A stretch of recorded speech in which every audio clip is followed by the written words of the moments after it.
कौन आप जानते ट्रेन रो ट्रैक रे मेंटल पत्थर कहीं रही है जदि आप जानी ना भिडियोटी को शेष पर्यंत देखूँ जितेबाला आप ट्रेन रे यात्रा करुवे से पत्थर को निश्चय देखुवे किंतु यही पत्थर ट्रैक उपर कहीं थाए।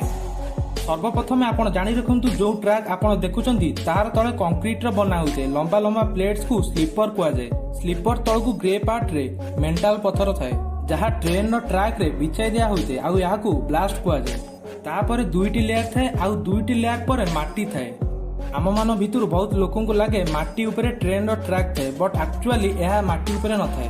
ट्रेन रो ट्रैक तले बहुत लेयर रो सेटिंग थाए आउ कंक्रीट रे गढ़ा होइतबा स्लीपर को यही पत्थर ट्रेन रो ट्रैक को गोटे जगह स्टेबल रखते।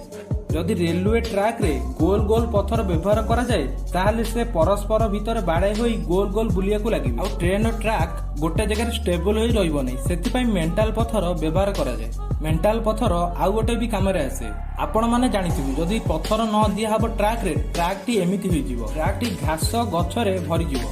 एही पत्थर घास गुडी को रोकिबा सहित पानी को मध्य रोकिଥାଏ।